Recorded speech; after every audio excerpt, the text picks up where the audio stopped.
Estamos iniciando mais um programa Direito em Foco pela Docmo TV, conversando hoje com o professor Nelson Sena sobre os 30 anos da Constituição. Professor Nelson, primeiramente, de dar as boas-vindas e dizer da satisfação de poder te receber aqui hoje. É muito bom ter o nosso professor de filosofia do direito, de sociologia, antropologia, conversando um pouco a respeito de como está essa relação da nossa Constituição Federal e a sociedade. Seja bem-vindo ao nosso programa. Oscar, eu que agradeço o convite, Sempre bom estar aqui com você. Quero te parabenizar pelo excelente programa, pela qualidade das entrevistas. E, embora seja um tema tão importante para a sociedade brasileira, Oscar? Hoje é um dia particularmente triste para a democracia brasileira. Nós assistimos o brutal assassinato de uma mulher negra, militante dos direitos humanos. O Brasil é o país que mais mata militantes dos direitos humanos em toda a América Latina. Isso é muito sério para uma democracia, para um país que quer se constituir democraticamente. Então, apesar da alegria de estar aqui, não posso deixar de registrar a covardia que foi o assassinato, o assalto ao Estado Democrático de Direito, que representa assassinar uma voz dos excluídos, uma voz dos marginalizados. E para completar esse quadro de feminicídio que o Brasil atravessa, uma mulher e negra. A representante política, uma boa votação na cidade do Rio de Janeiro, e realmente é um momento triste e a gente está se acostumando a ver situações como essa. Falar dos 30 anos da Constituição sem tocar nesses absurdos e tragédias que têm acontecido com pessoas que, de alguma forma, se lançam contra o autoritarismo, contra os abusos, e aí a gente vê uma situação de afronta total aos direitos humanos.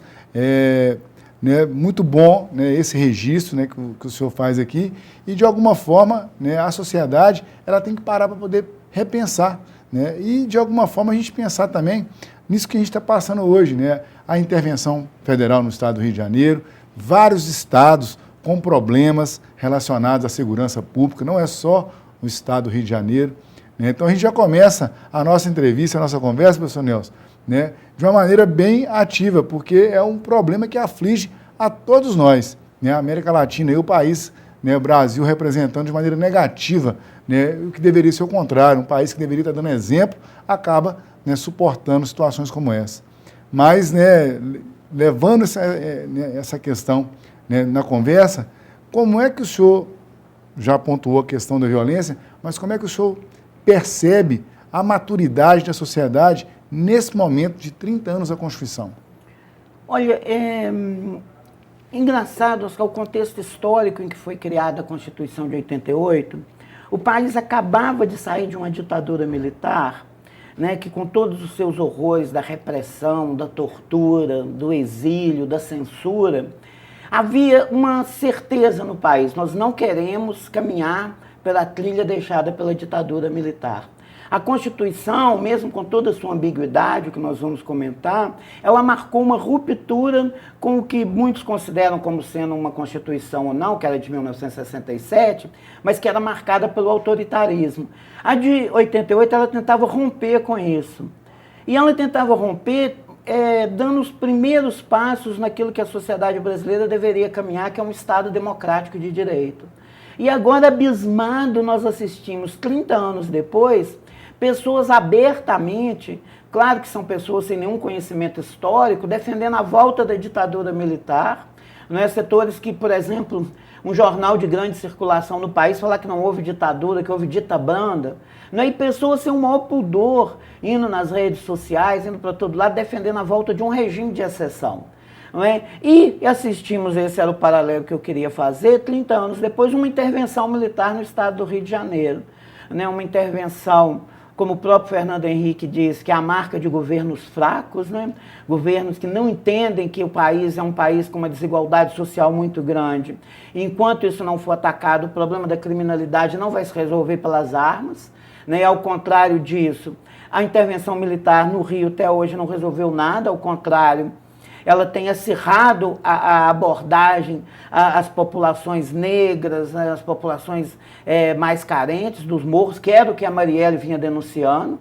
No dia da morte dela, ela havia feito uma denúncia que 2 jovens negros da comunidade tinham sido assassinados. Enfim, é uma corda bamba, né, que, infelizmente, ao invés de caminharmos no aprofundamento do Estado Democrático de Direito, setores da sociedade pedem movimentos autoritários. Simplesmente não dá para entender, né? É muito desconhecimento histórico, pessoas que falam em intervenção militar, ditadura militar, volta da ditadura, quando se comemora exatamente 30 anos do instrumento que teoricamente teria encerrado a ditadura.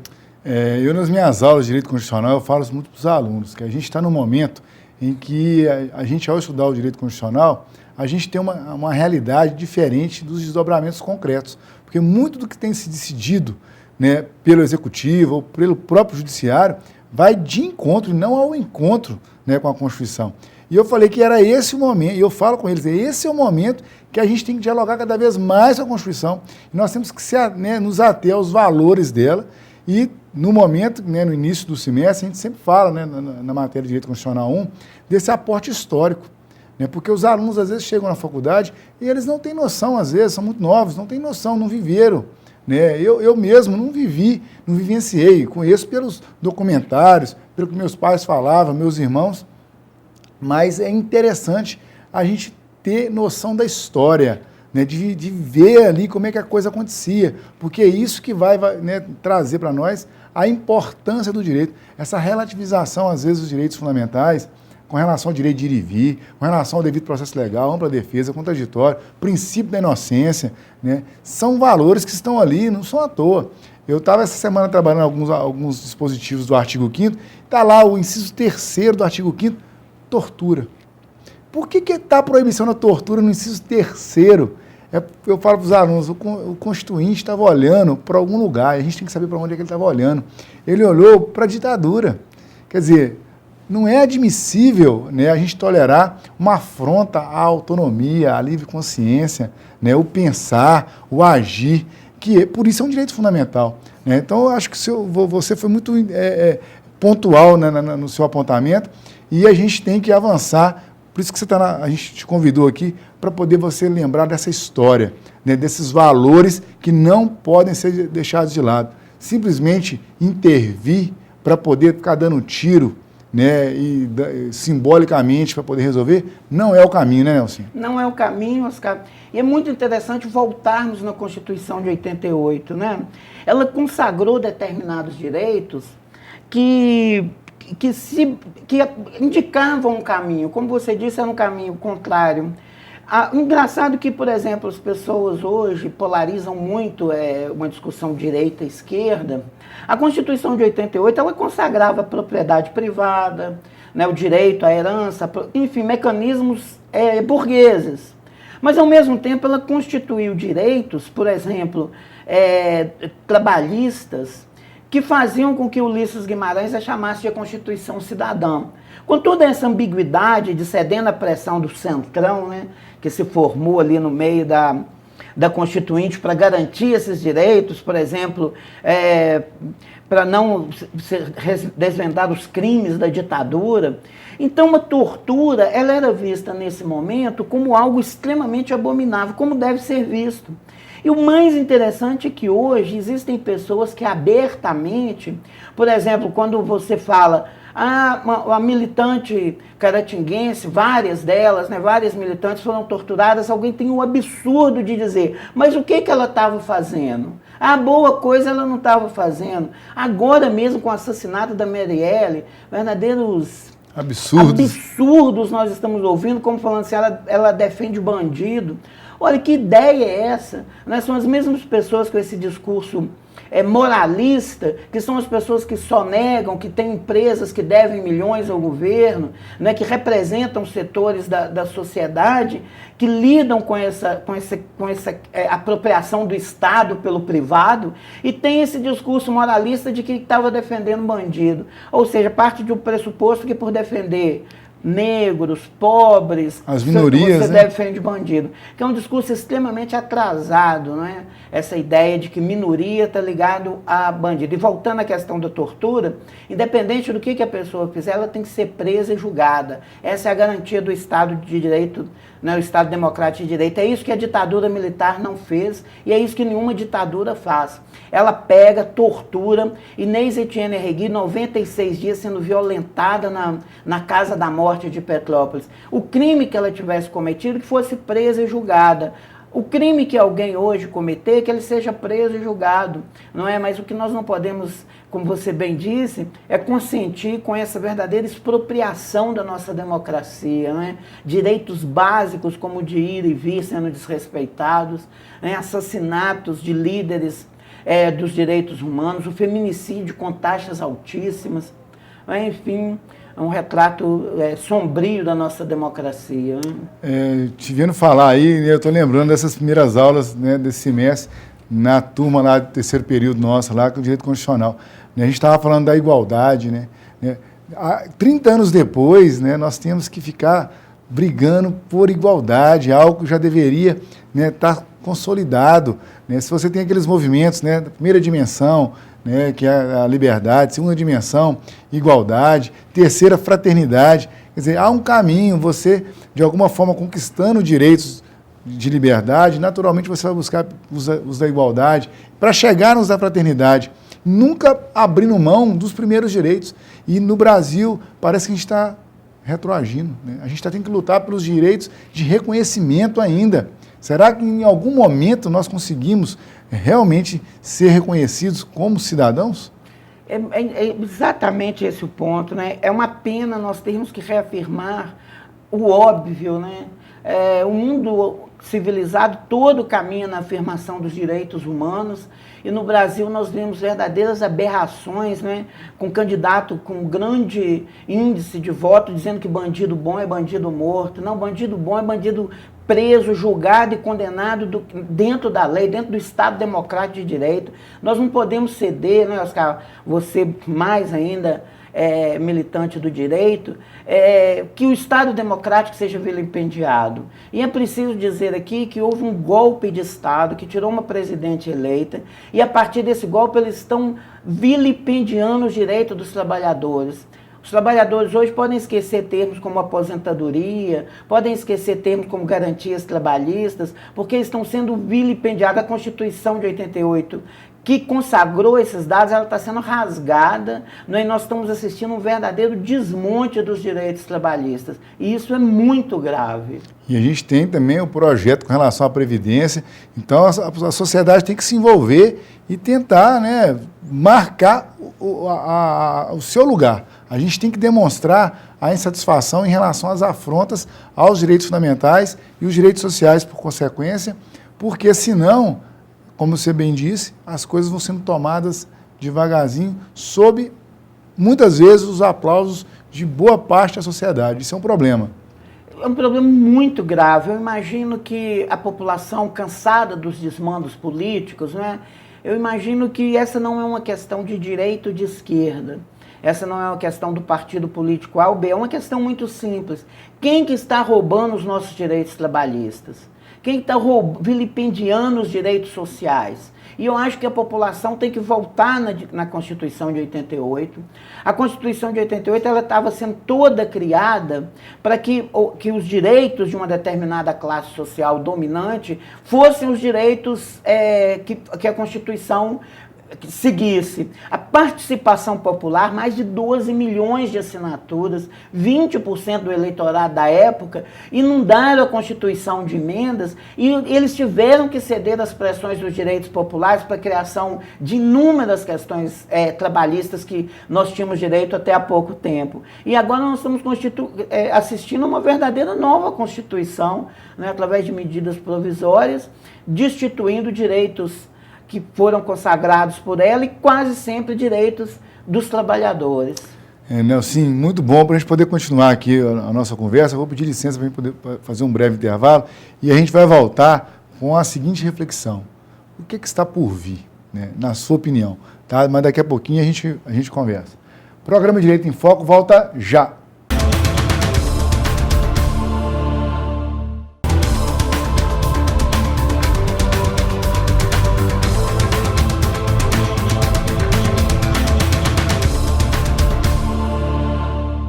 Voltamos para o segundo bloco do programa Direito em Foco pela Docum TV, conversando hoje com o professor Nelson Sena, conhecido como Nelsinho, sobre os 30 anos da Constituição. Primeiro bloco, um panorama, né, impactante do momento que a gente vive hoje: violência, intervenção no Rio de Janeiro, morte de pessoas que representam a voz das ruas, a voz das minorias.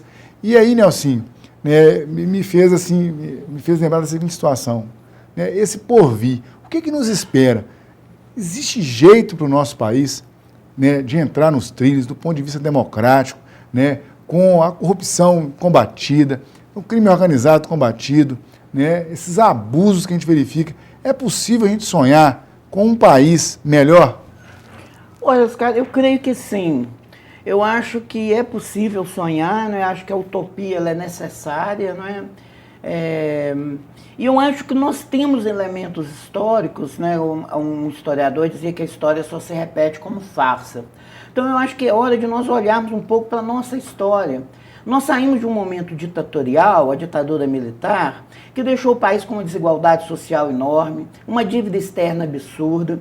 Tem que ter um desconhecimento histórico muito grande, uma má vontade de abrir um livro de história para achar ponto positivo na ditadura militar. Até o crescimento econômico que os militares tanto alardeiam foi feito à custa do endividamento externo e da desigualdade social, que é o nosso maior problema. Nós tínhamos um parque energético que nós poderíamos ter aproveitado muito melhor. Enfim, naquele momento de ditadura militar, a Constituição apontou um caminho.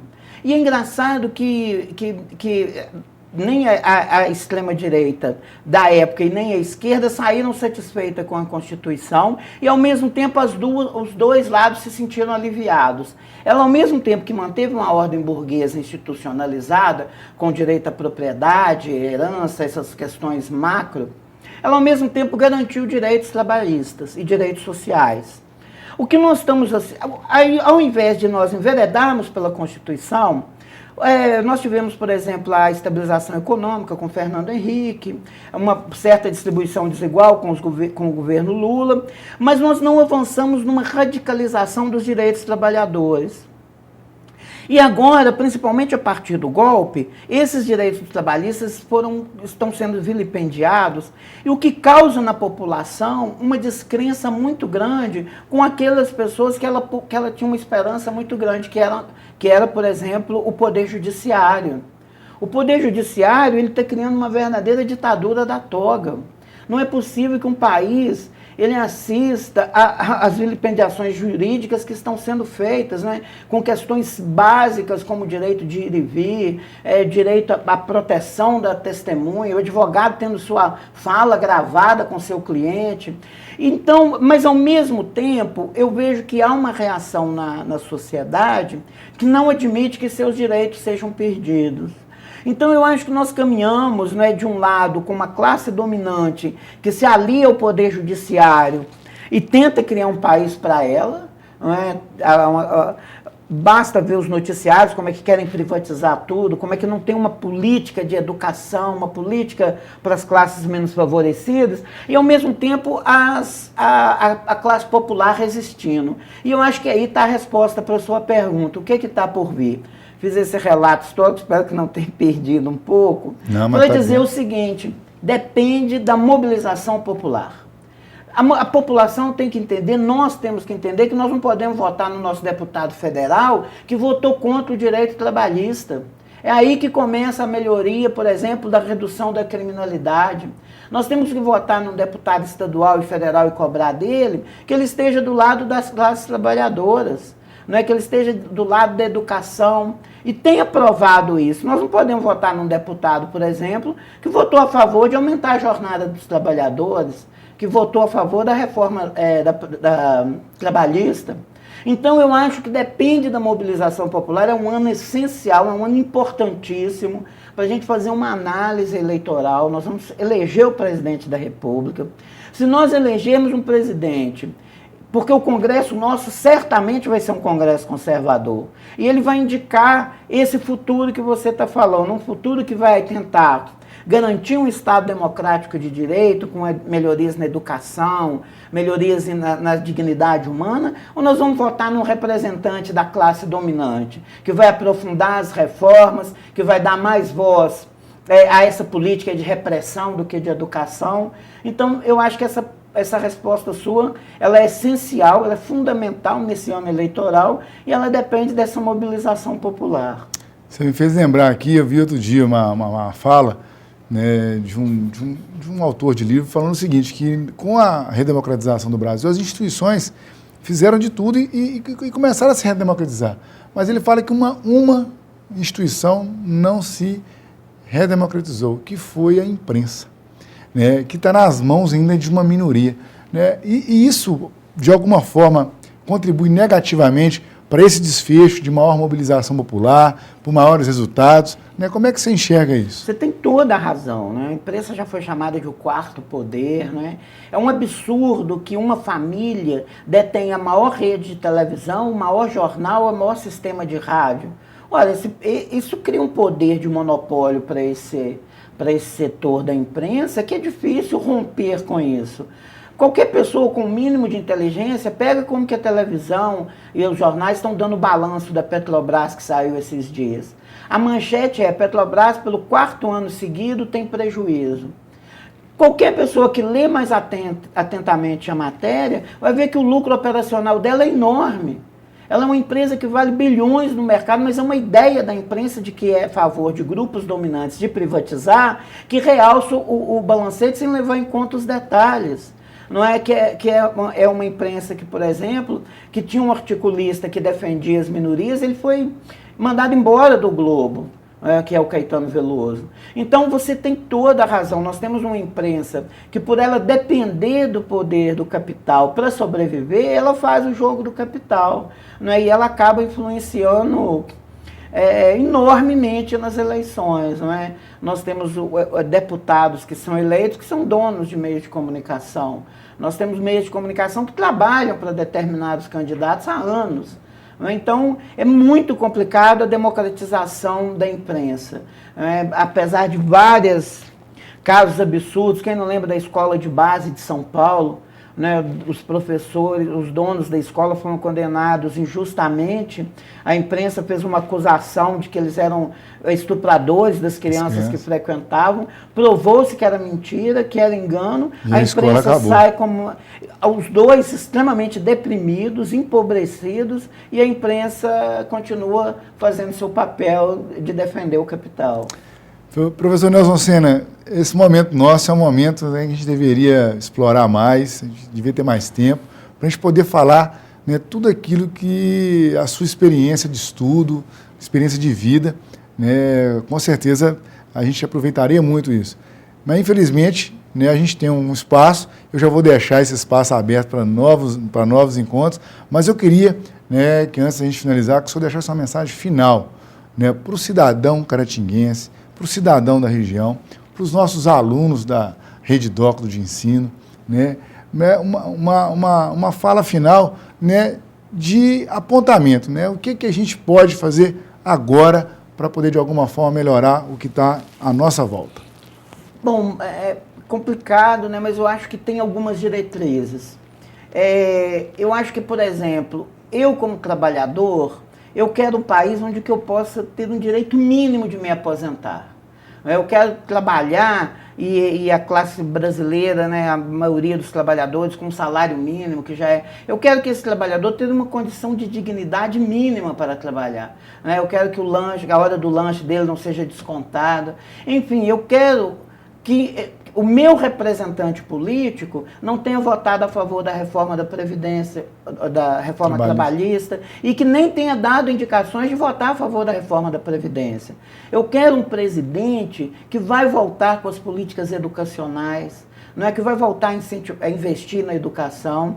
Enfim, eu acho que para nós trabalhadores pobres é muito simples. Eu tenho dois caminhos. Eu quero um país que vai investir em armamento, que vai investir em intervenção militar, ou eu quero um país que vai investir em educação, que vai ter um FIES para todo mundo que quiser estudar, que o ProUni vai voltar a ser abundante, que vai ter aqueles projetos para o estudante sair do país. Que país que eu quero para mim? Né? E para mim, eu falo para a minha classe, né? Para a minha classe, eu que vou estudar, eu que tenho que arrumar um emprego depois. Não é? Que país que eu quero? E eu acho que é esse o pensamento que deve nortear. Acho um absurdo alguém minimamente esclarecido votar em candidato que defende torturador, né? Que fala que no voto do impeachment, elogiou o maior torturador dessa história, que é o Ustra, o general Ustra, que deveria ter sido preso e pagar pelas torturas que ele fez, e ele está sendo elogiado. Acho que alguém minimamente inteligente não pode votar num candidato desse. Não é, enfim, achar esse espectro dentro do campo político que aponte para os interesses de uma classe trabalhadora, né? Uma classe que está sendo tão vilipendiada, os índices de desemprego voltaram a crescer, o Brasil voltando para o mapa da fome. É um negócio absurdo. Então a gente quer o quê? A gente quer retomar esse caminho, né, da educação, né, Oscar? A gente sabe o valor que tem. Esse é o caminho bom, né? Esse é o caminho que inclui socialmente, que inclui profissionalmente, uma educação para todo mundo, né? Uma educação que, se ela não seja através das federais de graça, que o governo incentive o máximo possível a educação privada, como estava fazendo a questão dos FIES, ProUni e outros mecanismos, né, de facilitar a educação das classes menos favorecidas. Professor Nelson, muito obrigado, né? A sua conversa, eu tenho certeza que foi muito esclarecedora e pode lançar à luz um pouco aí, né, para a sociedade, para a gente poder repensar um pouco como a gente está levando a vida e como a gente deve esperar dos nossos representantes, como é que eles devem conduzir o nosso país. Muito obrigado por sua presença aqui. Oscar, estou sempre à disposição, é um prazer conversar aqui com você, né? É um espaço tão democrático, né? A gente tanto critica a imprensa, né? Temos que reconhecer aqui o seu espaço extremamente democrático, sem nenhum tipo de censura nem nada. Você está de parabéns por conduzir o programa assim, aberto às mais variadas, né, opiniões. Eu acho que é isso que constrói a democracia, é isso que contribui para a criação de um país verdadeiramente cidadão, né, como era o sonho dos constituintes e das constituintes, né, 26 bravas mulheres representaram toda uma classe naquela Constituição. Enfim, esse é o nosso desejo, né? Um país melhor para os nossos filhos, né? E sem violência e sem ninguém morrendo, né, por dar voz às ruas. Exatamente, sem mortes. Não, chega de matar gente, né? Um slogan que estão falando. É um absurdo matar pessoas por agirem diferente de mim, né? Eu acho que um país tão plural quanto o nosso, ele cabe todas as opiniões e, principalmente, ele cabe as inclusões, né? Nós temos que trabalhar com a inclusão social, educacional, tecnológica, mas que a palavra-chave seja inclusão e não exclusão. Beleza, muito bom, Nelson. O programa Direito em Foco se despede. Até o próximo encontro.